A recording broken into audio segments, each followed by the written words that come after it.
Continuing on here with our talks to chapter 11, today we're talking about mental and spiritual treatment, which really both mean the same thing. It's the mental that we go through to cognitively realize that spiritual. At the very beginning of this chapter, Ernest Holmes writes, effective mental treatment is propelled by a consciousness of love and a realization that the creative spirit is always at work. The creative spirit, the law, is always at work. And I found that a little funny this week because there had been moments this week where I felt a little bit tired. And it was a really awesome reminder that we don't make anything happen. When I'm feeling tired, it's because I feel like I've had to go and make this happen and had to go and do that. And then I'm feeling tired, but I really didn't have to do any of it. And the law is always making things happen in every given moment. So as we learn to just give it up to the law, it gets taken care of easily and effortlessly, because that law does not ever get tired. Some of us, I'm sure I'm not alone, may sometimes realize a tiring of ourselves, but the law never does that. And it also never complains about having to be actively engaged in its work. Never complains. So I think we want to be more like the law, yes? No complaining, no feeling that tiredness, but rather making the decision to sit down or to take a breath or to not make our schedule quite so hectic. Whatever it is that we choose to do, realizing that the law just keeps going on, doing its thing 24/7, and our only job really is to bring forth the good thought. To bring forth the good thought and then to be steadfast upon it. To know it, to accept it as the truth, and to return to it in any given moment in which we feel ourselves slipping into a different idea. So now our treatments or our prayers or our thoughts should be about bringing forth, as Ernest Holmes says, our normal and divine heritage. Normal and divine heritage.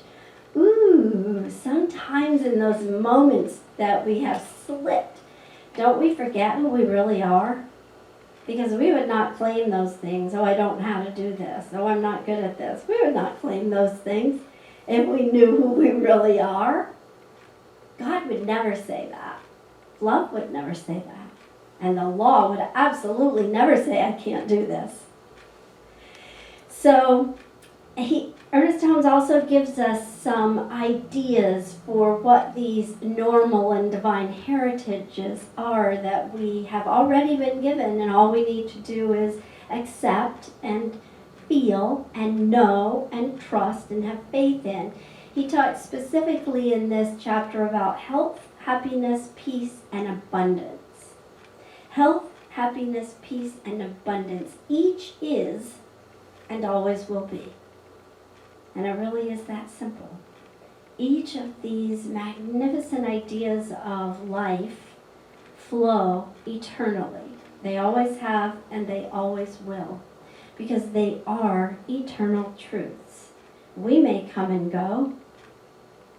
We may step out of this knowing, this understanding, but these eternal truths will always be present for us to access. And the only way that we are ever able to step out of these ideas is through our own thoughts.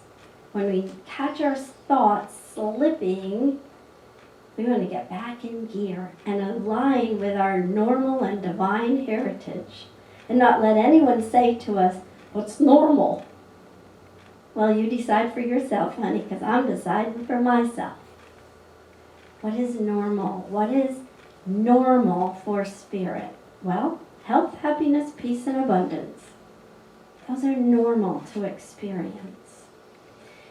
Individualized mind of humankind has been given free will or choice.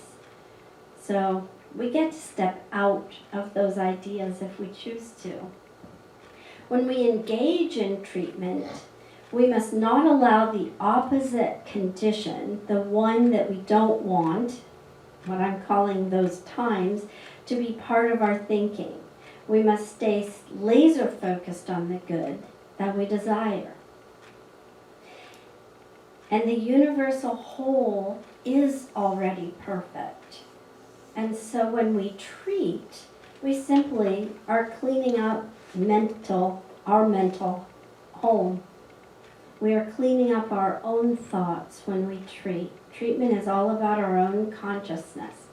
So I'm going to give us a few examples here this morning. He uses one I really also get a chuckle at. Do you ever read Ernest Holmes and see yourself? Yes, really plainly? You're like, oh, rats.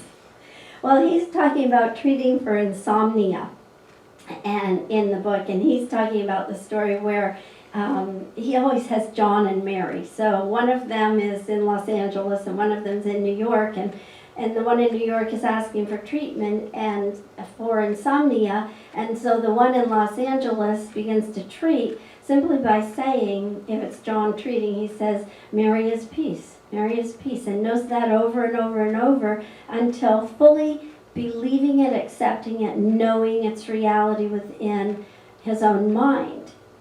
And so I don't know about you, but I've experienced insomnia. I'm not alone, right? Anybody else ever had those nights where your brain won't turn off or your legs keep twitching or some such thing? Mm-hmm. Well, anyway, mine, I tried that. I am peace, and then I'd be thinking about something else. Oh, I am peace, and I'd look at the clock and I'd go, oh my gosh, I gotta get up in like 3 hours. I am peace. I don't know what happened, but you know what they do say about treatment is that if it isn't working, then you're not treating for the right thing. So, or whatever, up with my own ideas about peace. So I decided to make up my own little treatment, and it was to imagine myself on the top deck of a yacht, and I was lying down to sleep up there, and it was so cozy. I don't even know what I was sleeping on, didn't need to. In my imagination, it was so comfortable, and the covers were so cozy. And I could hear the waves, and I knew I was just like floating in the middle of the ocean. I could peek out my eyes and see black sky and the stars and feel the twinkling and the light energy. And it was just beautiful. I began breathing in the fresh, clean, salt air. And as I would do that, next thing I knew, I'd wake up the next morning to the alarm. And I was like, wow, I got a really good night's sleep. So for me, and I also connected it to the idea that for me, I use imagination for when I treat for other people. I very often find myself in very creative situations through treatment. So activating our imagination and then having a complete faith. I did start sleeping really, really well, and I use that regularly. However, I'll tell you that recently I have started feeling a little dizzy, even fell over once from the dizziness, and I laugh at it because it's going to clear itself up. I'm going to work it. I'm going to treat it. But I did wonder if I was spending too much time up there on the top deck of that yacht, and I was getting that boat seasickness stuff. I don't know, but if that's true, we'll clear it right up. We'll calm the waves a little bit or something. So, but it's interesting how life ebbs and flows for us always. And it's such a beautiful, beautiful experience to treat for yourself and for others. And have you ever noticed that sometimes when it's for yourself, you can't get out of your own way enough, you have to ask for someone else, will you please treat for me? Because it's all about our consciousness. And if we can't fully know that wholeness of God within ourselves, for ourselves, we need some help, and that's okay. Get as much help as we can get. We have the prayer box out there. Get those prayers and treatments right in there. Knowing our wholeness is the whole key of the thing, isn't it? And I believe that's what treatment is all about. And I also believe that's exactly what Easter is all about. The whole idea of Easter is knowing the perfection that we are, realizing there's more to us than this physical essence that we are. Ernest Holmes says, man is born of spirit and not of matter. We know that to be true. We know that we are of spirit. We are spiritual beings having a physical experience. And I really believe that's all that Jesus ever really talked about. That's all he really said. It's all the example that he gave was how that he was living as a spiritual being in this physical existence and being able to reap the benefits of this life according to his view of himself as a spiritual being. That's what the Easter story describes, transcending this physical experience and moving into the spiritual aspect of life. I don't think it means literally leaving the earth, because I believe we are meant to balance the two things out. We are physical beings. We know that when we walk through the room at night and bump into things. We know that we are spiritual beings. I mean physical beings, but we are also spiritual. I think we tend to forget that. We forget to be our Christ nature, which is actually the bigger part of who we are. We forget to transcend our physical nature, and as Jesus said, be ye gods. We forget that we are gods in human form. The principle that everything is energy reconciles the apparent incompatibility between materialism and idealism, the ideas of matter versus that which is spiritual. And in the science community, in terms of scientific practices or process, they quite often say that thoughts or ideas or beliefs are of no value because they have no value. That's according to materialistic science, but according to more current science, we know that thoughts do elicit changes in matter. We know that it can be actually quite profound. In fact, we believe that consciousness is actually the ground of all being. And so therefore, consciousness, the ideas and thoughts that we have are more integral in our life experiences than actually the physical matter of which we are living. Ernest Holmes said, it is the nature of the creative power to take form, and it is the nature of man to use it. I think it's interesting he said, it is the nature of man to use it. It does not say it is of the nature of man to use it. He says it is the nature of man to use it, because we are the creative power. We are the creative power showing up and manifesting creatively in the world. We are the nature of creative power. That's something I don't think we usually remember. And I think as you're going through the week and you're moving things around and mowing the lawn and doing whatever you do, you're not thinking about the fact, I am the creative power of the universe. I don't think we remember that. We get caught up in the physicality of life. There's more to us than we think there is. So much more to us than we think there is. And I believe this is the teaching of Jesus, saying you are more than this. You are more than the problems of the world. You are the answer to all that is wrong with the world. As if there is anything wrong with the world. But if there is anything wrong with the world, it's because you choose to see it that way. The work of mental and spiritual activity is effective because the law is always in operation, as Deborah said. The law is constantly working. You know, it's like we've got an eternal water hose in our backyard. Our faucet broke a few years ago, and I had to fix it because it kept leaking and our water bill was going up. So I just did a quick fix of it. But I was thinking, what if I had a water hose out there and it just broke off and I couldn't close it off? It's just like the creative power of the universe is flowing right through me out in my backyard, and I can use it for anything I wish to use it for.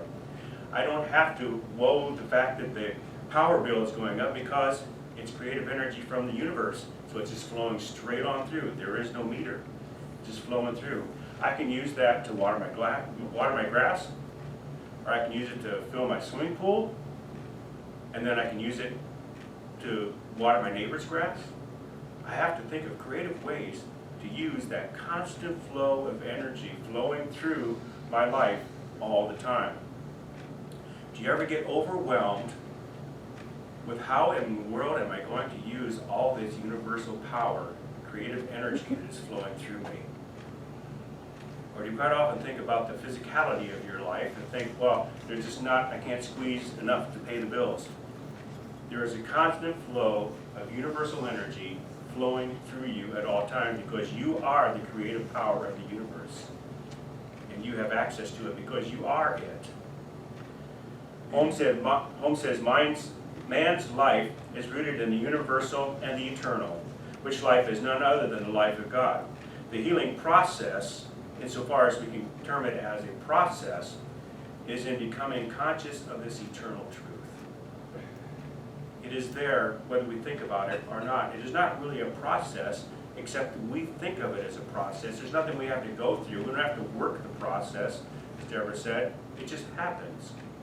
We have no choice in it, actually, because our thoughts create, always. We don't have to think harder to make a thought happen. All we have to do is think. We may need to focus our thoughts to get that which we experience or which we wish to experience, but no matter what, we are using the process. We already live in a perfect universe, but it needs to be seen mentally before it can become a part of our experience. We have to think about it and understand it before we can direct it to create that which you wish to experience. Holmes says we're practicing scientifically when the mind refuses to see the apparent condition and turns to the absolute. In treatment, we turn entirely away from the relative, entirely away from that which appears to be, to that which is, to that which is the truth. That's how we create. Do we create? That's how we experience that which we really wish to experience. It's already there. We just open ourselves up to the absolute possibility of it and claim it as my personal experience. The universe will never deny us anything unless we can see that it is possible for us to think of something that is impossible for the universe to produce. That's one of those places where Holmes switches things around on us a little bit. He says the universe will never deny us anything unless we conceive that it is possible for us to think of something that is impossible. That's the only way that the impossible would possibly show up in our lives, is for us to think that the possible is impossible. Everyone who asks receives according to their belief, no matter what their belief may be. You don't have to study the steps of philosophy. You don't have to study the steps of science of mind treatment. You don't have to study the steps in prayer, the 5 steps, the 3 steps, the 7 steps, the better which way you want to look at it.